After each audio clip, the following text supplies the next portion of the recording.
सरस्वती नमस्तुभ्यं वरदे कामरूपिणी विद्यारम्भं करिष्यामि सिद्धिर्भवतु मे सदा।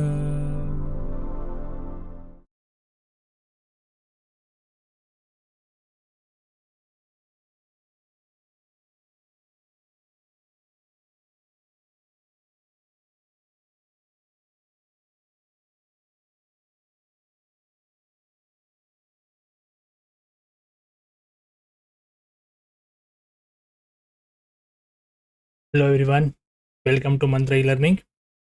F Y B com financial accounting 1 हमारा चैप्टर चल रहा है सिंगल एंट्री। और आज लेक्चर नंबर 8 हम प्रैक्टिकल क्वेश्चन करने जा रहे हैं। अभी तक हमने प्रैक्टिकल क्वेश्चन किए हैं आगे भी, और उसमें अलग अलग तरीके से जितने भी पॉइंट्स आते हैं वो सब हमने कवर किए हैं।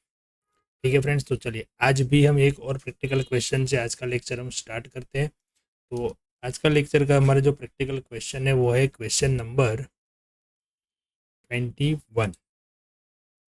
चलिए फटाफट से पहले हम क्वेश्चन देख लेते हैं। क्वेश्चन में क्या बता रहे हैं वो। Sania keeps her accounts by single entry system from the following information prepare trading account, profit and loss account for the year ending on 31 March 2018 and the balance sheet on that date.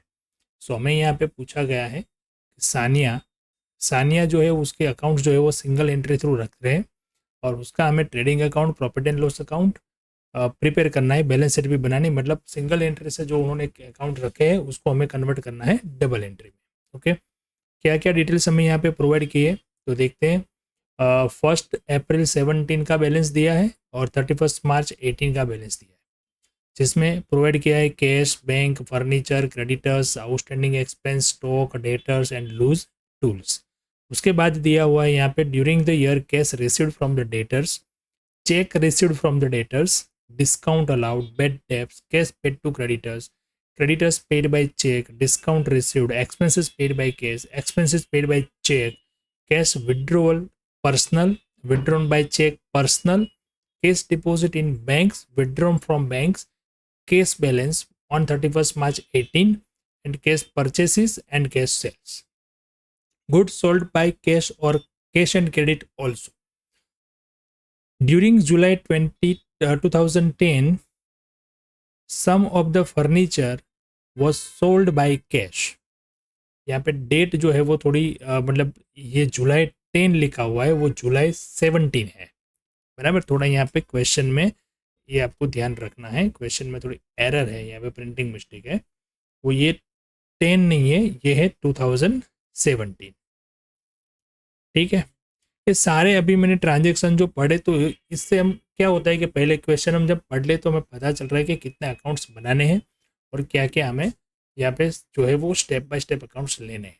ठीक है, तो सबसे पहला step क्या है हमारा double entry में जब हम कन्वर्ट करते हैं, तब सबसे पहला पॉइंट जो है वो हमारा है, हमें जो नेसेसरी लेजर है वो अकाउंट्स तैयार करने हैं। ठीक है, चलिए तो स्टार्ट करते हैं। सबसे पहले यहाँ पे हमें कौन कौन से अकाउंट तैयार करने पड़ेंगे तो वो देख लेते हैं। देखो यहाँ पे हमें कैश बैंक दिया है, और नीचे हमने देखा ट्रांजेक्शन में कुछ ट्रांजेक्शन कैश से है और कुछ ट्रांजेक्शन जो है वो बैंक से है, तो हमें दो अकाउंट अलग बनाने पड़ेंगे, कैश और बैंक का। फिर आता है डेटर्स और क्रेडिटर्स। बराबर, वो तो बनानी ही है, ओपनिंग बैलेंस शीट बनानी है। और यहाँ पे देखो कहीं पे भी हमें बिल्स रिसीवेबल और बिल्स पेएबल का कहीं पे भी हमें यहाँ पे जिक्र किया हुआ नहीं है। मतलब कोई भी transaction bill receivable bills payable का नहीं है, तो उसके अकाउंट यहाँ पे बनाने के लिए ज़रूरत हमें नहीं है।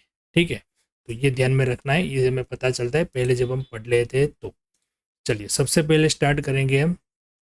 ओपनिंग बैलेंस शीट इस तरीके से बना लेंगे 1 अप्रैल 2017 का। ठीक है, नेक्स्ट हम तैयार करेंगे डेटर्स और क्रेडिटर्स का लेजर। डेटर्स का लेजर बना दिया, क्रेडिटर्स का बना दिया। अब उसके बाद आता है कैश अकाउंट। ठीक है, चलिए नेक्स्ट, उसके बाद यहाँ पे बैंक अकाउंट भी बनाएंगे। देखो यहाँ पे कैश और बैंक हम साथ में भी बना सकते हैं, एक ही लेजर लेके दो कॉलम रख सकते हैं, एक कैश का और बैंक का, पर वो हो जाएगा कैश बुक, बैंक कॉलम वाला जो हम बनाते थे पहले 11th में सीखे थे हमने सब्सिडरी बुक्स के अंदर वो। बट यहाँ पे हम अलग रखेंगे तो ये वो ज़्यादा इजी रहेगा, वो भी बना सकते हैं, कोई दिक्कत नहीं है उसमें। फिर आता है हमारा फाइनल अकाउंट जिसमें बनता है ट्रेडिंग अकाउंट और प्रॉफिट एंड लॉस अकाउंट, जो कि यहाँ पे डिटेल्स कम है तो मैंने एक ही स्लाइड पे यहाँ पे ले लिया है। और लास्ट आती है हमारी फाइनल बैलेंस शीट। ठीक है, balance sheet as on 31 March 2018, not 11, 2018 आएगा यहाँ पे। रेडी, चलिए ये हो गया सब जो हमारे पहला स्टेप था जितने में लेजर बनाने हैं वो। अब सेकंड स्टेप आता है, सबसे पहले हम लेते हैं यहाँ पे ओपनिंग बैलेंस। देखो जितने भी ओपनिंग बैलेंस यहाँ पे प्रोवाइड किए वो सब हम लिख देंगे कहाँ पे, ओपनिंग बैलेंस शीट में। जैसे कैश बैंक का बैलेंस हमें यहाँ पे प्रोवाइड किया हुआ है 65,188, बट यहाँ पे देखो प्रॉब्लम ये है कि अब ये ओपनिंग बैलेंस में कैश में लिखूंगा या बैंक में लिखूंगा, उसकी सेकंड एंट्री आती है, सेकंड इफेक्ट आती है, कैश अकाउंट में हमें ओपनिंग बैलेंस लिखना है। बट यहाँ पे हम नहीं लिख सकते हैं, क्यों? क्योंकि यहाँ पे हमें जो कैश और बैंक का बैलेंस दिया है वो मर्ज है और हमने दोनों अकाउंट जो है वो अलग बनाए, तो कैसे पता चलेगा कि कितना इसमें से कैश है और कितना इसमें से बैंक है? तो इसकी अभी हम सेकंड एंट्री यानी कि सेकंड इफेक्ट जो है वो बाकी रखते हैं। वो जब बाकी की जितनी भी यहाँ पे प्रोवाइड की हुई है डिटेल्स उससे हमें पता चल जाएगा। ठीक है, चलो ये हो गया। उसकी सेकंड इफेक्ट अभी बाकी है। हर एक चीज़ की आप दो इफेक्ट करोगे कंप्लीटली आपका क्वेश्चन सही ही रहेगा, बराबर। फर्नीचर आता है 7,800। चलो इसकी सेकंड इफेक्ट हम कहाँ पे देंगे, तो ये देंगे हम लास्ट वाली बैलेंस शीट में सीधा, फर्नीचर।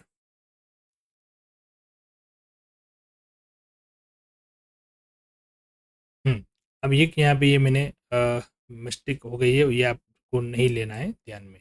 ठीक है, यह बैलेंस शीट है, यहाँ पे ये नहीं होता है डेबिट क्रेडिट, ये गलत प्रिंट में हो गया है, बराबर। बैलेंस शीट में डेबिट क्रेडिट नहीं आता है।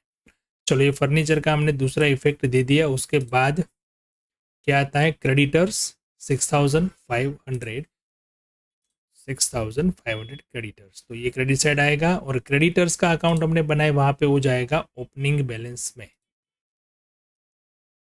क्रेडिटर्स का ओपनिंग बैलेंस 6,000। ठीक है, क्रेडिट साइड होता है क्रेडिटर्स का बैलेंस। नेक्स्ट आता है आउटस्टैंडिंग एक्सपेंस 500 है। ठीक है, तो ये भी आएगा लाइबिलिटी साइड, आउटस्टैंडिंग एक्सपेंस 500। और एक्सपेंस जो होता है वो प्रॉफिट एंड लॉस का पार्ट है, तो प्रॉफिट एंड लॉस अकाउंट में हम यहाँ पे लिख देंगे आउटस्टैंडिंग एक्सपेंस। ये भी मैंने आपको अलग से समझाया एक क्वेश्चन के अंदर। आउटस्टैंडिंग एक्सपेंस जो है वो हमारा लास्ट ईयर का है तो वो माइनस होगा, करंट ईयर का जो है वो प्लस। करंट ईयर की इफेक्ट हमें याद रखने हैं आउटस्टैंडिंग और प्रीपेड के लिए, एक्सपेंस के लिए। आउटस्टैंडिंग जो होता है करंट ईयर का होता है वो हम प्लस करते हैं, तो फिर उसके रिवर्स इफेक्ट मतलब नेगेटिव इफेक्ट उसकी जो है वो देंगे हम लास्ट ईयर के लिए। करंट ईयर का प्लस होता है तो लास्ट ईयर का होगा माइनस, बराबर है। चलो ये दोनों इफेक्ट यहाँ पे आउटस्टैंडिंग एक्सपेंस की हो गई। नेक्स्ट क्या आता है, नेक्स्ट आता है स्टॉक और लूज टूल्स। ठीक है, स्टॉक और लूज टूल्स। चलिए तो ये आ गया स्टॉक 8,700 और ये हो गया लूज टूल्स 11,111। डेटर्स का ओपनिंग बैलेंस नहीं दिया, पहले इन दोनों को दूसरी इफेक्ट हम करते हैं। स्टॉक कहाँ पे आएगा फ्रेंड्स, स्टॉक आएगा ट्रेडिंग अकाउंट में। ओपनिंग स्टॉक है तो डेबिट साइड आएगा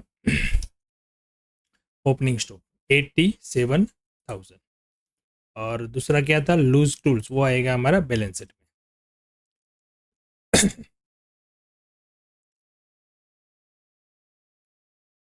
ठीक है, यहाँ पे क्लोजिंग बैलेंस की भी एंट्री हमने कर दी, इसलिए वो क्लोजिंग बैलेंस वाली एंट्री पहले आ रही है। चलो ये आ गया लूज टूल। देखो अभी तक हमने इतनी एंट्री यहाँ पे की है, ठीक है, ये दोनों।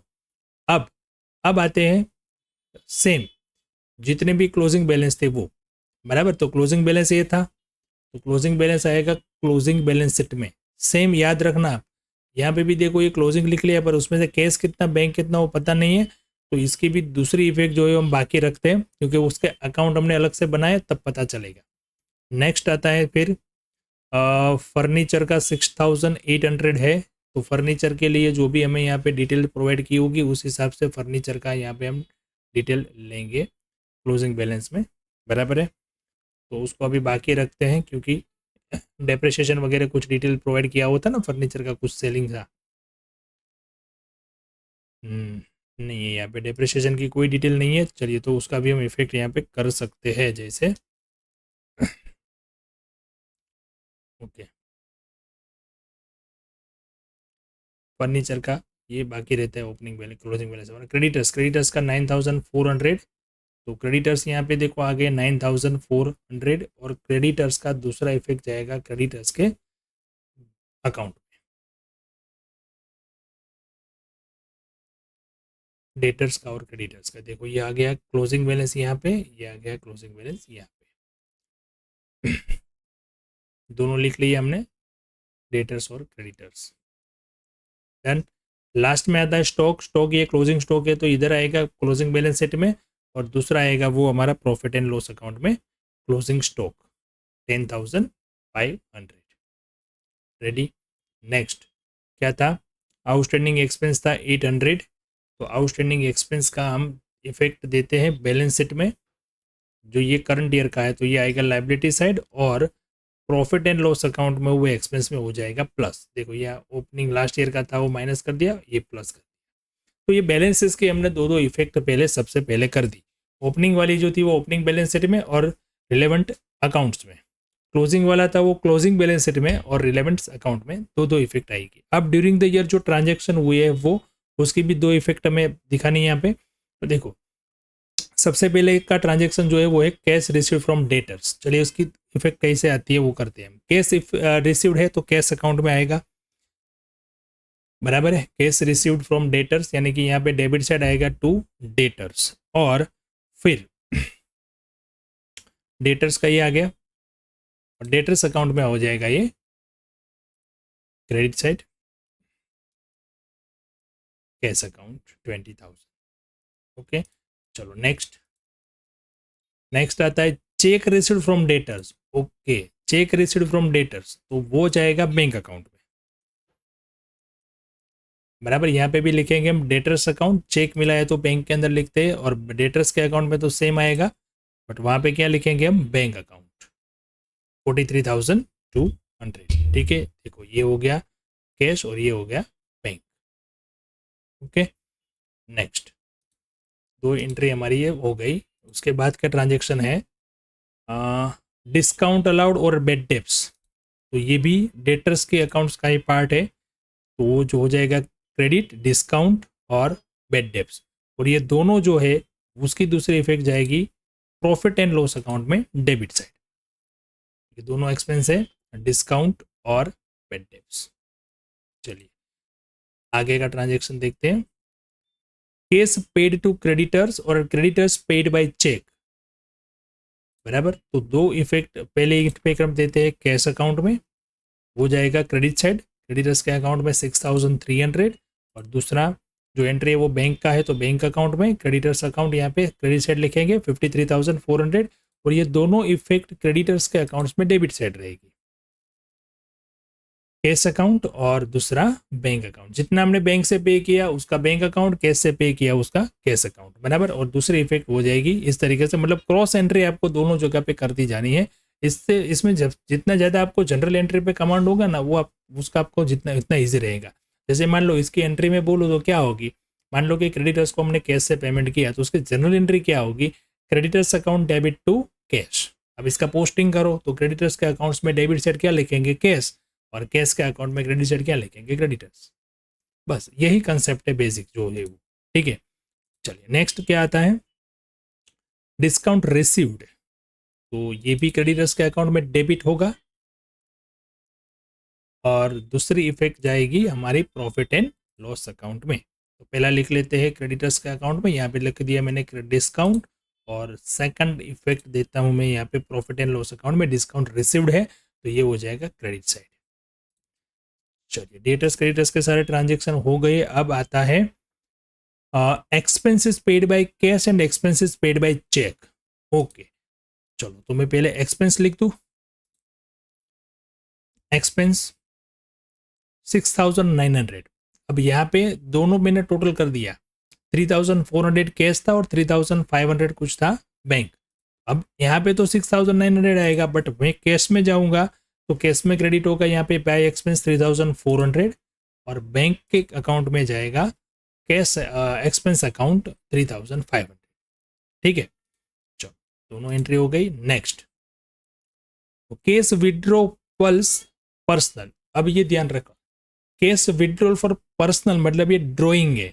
पर्सनल एक्सपेंसेस या तो पर्सनल यूज के लिए बिजनेस में से कैश विड्रॉ किया तो कैश अकाउंट के अंदर क्रेडिट साइड हम लिखेंगे ड्रॉइंग्स, और ड्रॉइंग जो होता है वो हमारा कैपिटल में से माइनस होता है।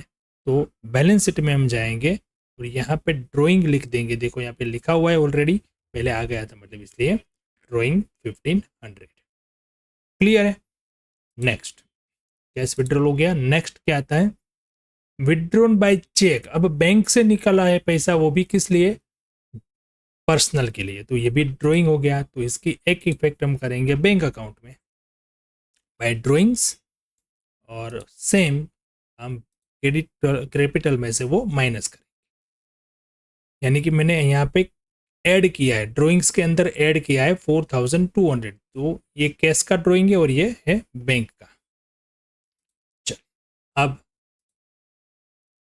अब आते हैं वापस, कौन सा ट्रांजेक्शन आया अब, case deposit in bank and withdraw from bank. अब ये देखो, ये जो है ना वो कॉन्ट्रा एंट्री बोलते हैं इसको। केस डिपोजिट इन बैंक मतलब कौन से दो अकाउंट यहाँ पे इफेक्ट होंगे, कैश और बैंक। क्या होगा, कैश डिपॉजिट मतलब कैश कम होगी और बैंक बैलेंस बढ़ेगा।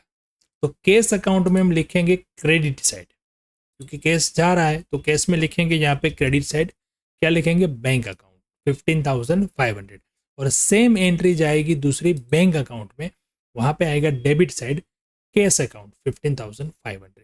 ये कैश डिपॉजिट का एंट्री है। ये दोनों अकाउंट में इफेक्ट होता है। ये इंटरनल ट्रांजेक्शन है, इसमें बिजनेस के बाहर पैसा नहीं गया है। कैश जो था वो बैंक में गया, मतलब कैश बैलेंस कम हुआ है और बैंक बैलेंस बढ़ा हुआ है। सेम दूसरा, जब हमने कैश विड्रॉ किया तो यहाँ पे कैश बैलेंस इंक्रीज होगा, तो कैश में होगा debit side by two bank account 4,500, और बैंक अकाउंट में क्रेडिट होगा कैश 4,500। चलिए, ये हो गया कॉन्ट्रा एंट्री का काम। फिर कैश बैलेंस दिया है, देखो यहाँ पे, ये देखो कैश बैलेंस दिया है 31 मार्च का 2,200। ये किस लिए दिया है, क्योंकि देखो यहाँ पे हमें पहले जो था ना वो हमें यहाँ पे प्रोवाइड किया हुआ था, बैंक और कैश दोनों साथ में दिया था ये। अब इसमें से पता चल गया कि 2,200 जो है वो मेरा क्लोजिंग बैलेंस था कैश का। तो इससे हमें पता चलेगा कि इसमें से बैंक का कितना है। यहाँ पे ओपनिंग इसका मिला तो फिर इसका भी मिलेगा। वो कैसे करते हैं हम जब अकाउंट क्लोज करेंगे तब देखेंगे। नेक्स्ट ट्रांजेक्शन आता है कैश परचेस। कैश परचेस यानी कि कैश अकाउंट के अंदर, ओके यहाँ पे लिख लिया हमने खाली, पहले वो क्लोजिंग बैलेंस जो दिया था वो। अब परचेस की बारी आई तो यहाँ पे लिख देते हैं परचेस 2,100, और दूसरा इसकी इफेक्ट आएगी ट्रेडिंग अकाउंट में परचेस। ठीक है, अब परचेस में कैश भी होता है और क्रेडिट भी होता है। तो कैश दिया है तो मैंने कैश लिख लिया पहले यहाँ पे, क्रेडिट परचेस तो हम क्रेडिटर्स का अकाउंट क्लोज करेंगे तब पता चलेगा। नेक्स्ट क्या आता है, सेल्स। टोटल सेल्स है 69,700, तो सेल्स भी कहाँ पे आता है, ट्रेडिंग अकाउंट में, बराबर है। अब सेल्स कितना कैश और कितना क्रेडिट है वो भी हमें फाइंड करना पड़ेगा, क्योंकि यहाँ पे हमें इंफॉर्मेशन प्रोवाइड की हुई है कि सेल्स जो है वो ओनली कैश नहीं है, कैश और क्रेडिट दोनों है। और फिर लास्ट में दिया है फर्नीचर का कुछ पार्ट जो है वो सेल किया है बाय कैश, कौन से टाइम पे, जुलाई 2017 पे। बस, तो ये दो ट्रांजेक्शन हमें अभी देखने बाकी है। अब क्या करते हैं, सबसे पहले अब हम काम करते हैं, सारे ट्रांजेक्शन हमने लिख लिए। अब बाकी है हमारा खाली cash purchase, sale purchase, cash sales और क्रेडिट सेल्स कितना है, और कैश से परचेस और क्रेडिट परचेस कितना है वो फाइंड करना। और फिर बाकी आता है वो फर्नीचर का पार्ट। तो फर्नीचर का जो पार्ट है उसमें हमें दिया हुआ है कि 6,800 क्लोजिंग बैलेंस है। तो चलिए पहले उसका हम काम कंप्लीट कर लेते हैं। तो यहाँ पे कर दिया सेल्स 1,000 का, क्यों, क्योंकि देखो यहाँ पे कहीं पे भी हमें डेप्रेशिएशन का जो इन्फॉर्मेशन है वो क्वेश्चन में नहीं दिया है, बट यहाँ पे 1000 फर्नीचर की वैल्यू कम हो रही है और इन्फॉर्मेशन प्रोवाइड किया है कि वो हमने सेल किया है, तो डेप्रिसिएशन यहाँ पे कहीं नहीं आएगा। वो जो भी कम हुई है वैल्यू वो क्या माना जाएगा, सेल। तो ये कैश से सेल किया है तो यहाँ पे हमने माइनस कर दिया और कैश अकाउंट के अंदर हम यहाँ पे प्लस कर देते हैं और यहाँ पे लिख देते हैं फर्नीचर 1000, मतलब डेबिट साइड। चलिए ये हो गया कंप्लीट। अब क्लोजिंग करते आ रहे हैं हम, तो सबसे पहले हम कर देते हैं क्लोजिंग ओपनिंग बैलेंस हमारा। बट ओपनिंग यस ओपनिंग हम कर सकते हैं क्लोज, बट डेटर्स का बैलेंस बाकी है जो हमें नहीं दिया हुआ था ना, ये ध्यान में रखना है आपको। यहाँ पे डेटर्स दिया था, देखो ओपनिंग बैलेंस नहीं है तो पहले डेटर्स का बैलेंस हमें फाइंड करना पड़ेगा। डेटर्स का ओपनिंग बैलेंस नहीं था, ठीक है। तो चलिए हम क्लोज करते हैं पहले डेटर्स का अकाउंट। डेटर्स के अंदर देखे तो क्लोजिंग बैलेंस दिया था, यस दिया था, बराबर, बट ओपनिंग बैलेंस नहीं दिया है। अब डेटर्स में क्या क्या चीज़ें आती है, 4 चीज़ें आती है। हमें जो मिसिंग फिगर फाइंड करनी है वो opening balance, closing balance, credit sale और बिल रिसीवेबल। अब यहाँ पे बिल रिसीवेबल तो है नहीं तो उसका तो हमें फाइंड करना नहीं है। ओपनिंग, क्लोजिंग, क्रेडिट, ये 3 में से हमारे पास एक ही है अभी क्लोजिंग बैलेंस, तो कैसे हम फाइंड कर पाएंगे कि भाई क्रेडिट सेल कितना है, वो हमारा फाइंड नहीं कर सकते यहाँ से क्योंकि 2 फिगर मिसिंग है, बराबर। तो ये भी हम यहाँ पे नहीं कर सकते अभी। तो अब क्या कर सकते हैं, चलिए, तो डेटर्स का अकाउंट क्लोज नहीं कर सकते, डेटर्स का क्लोज नहीं कर सकते तब तक हम ओपनिंग बैलेंस नहीं क्लोज कर सकते, ओके। तो क्या कर सकते हैं, तो हम जाते हैं कैश अकाउंट में। अब कैश अकाउंट में हमारे पास क्या है, कैश अकाउंट में हमारे पास क्लोजिंग बैलेंस भी आ गया है, सब कुछ यहाँ पे देखो तो सारी एंट्रीज आ चुकी है, तो हम कैश अकाउंट क्लोज कर सकते हैं, जी कर सकते हैं, बराबर। चलिए, तो ये 31,000 टोटल आ रहा है, तो 31,000 यहाँ पे हम कर दे तो अब इसका ओपनिंग बैलेंस हमें मिल जाएगा। देखा आपने, देखो डेटर्स का मिल गया था, ये सारे ट्रांजेक्शन हमने लिखे हुए वही है जो हमने प्रोवाइड किए हुए थे। अब इसका डिफरेंस हम देखें तो डिफरेंस क्या आ रहा है, ओपनिंग बैलेंस ये आ रहा है 3,900। अच्छा, अब ये ओपनिंग बैलेंस 3,900 हम डिफरेंस कैसे कह सकते हैं, तो यहाँ पे एक एंट्री और मैंने देखो जगह बाकी रखी है, वो क्या हो सकता है, कैश सेल हो सकता है, बराबर। अब ये कैश सेल क्यों हो सकता है, तो कैश के अंदर जितने भी ट्रांजेक्शन थे हमने लिख दिए और प्रोवाइड किया था कि जो सेल है वो क्रेडिट भी है और कैश भी है। तो यहाँ पे मान लो कि अगर ये ओपनिंग बैलेंस हमारे पास होता तो ये क्रेडिट कैश सेल हम मान लेते जो डिफरेंस आता वो, बट यहाँ पे ओपनिंग बैलेंस नहीं था तो इसलिए मैं यहाँ पे पहले क्लोज कर सकता हूँ बैंक अकाउंट। देखो बैंक अकाउंट का क्लोजिंग बैलेंस ये मिल सकता है, कैसे मिल सकता है, तो आप देख सकते हो यहाँ पे कि यहाँ पे मुझे टोटल बैलेंस दिया था 56,588 और कैश बैलेंस दे दिया था इतना, तो बाकी जो बचा वो बैंक का क्लोजिंग बैलेंस हो सकता है, यस हो सकता है। तो यहाँ पे मैंने क्लोजिंग लिख दिया 1,19,988। अब देखे तो इसका ओपनिंग बैलेंस इतना आता है 61,288।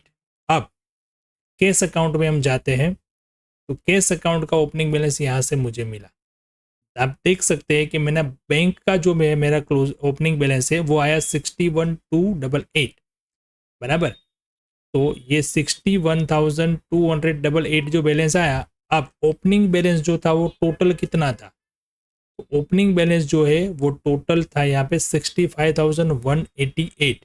तो इसमें से मैं बैंक का बैलेंस माइनस कर दूं तो बाकी जो बचा वो हो गया मेरे लिए ओपनिंग बैलेंस।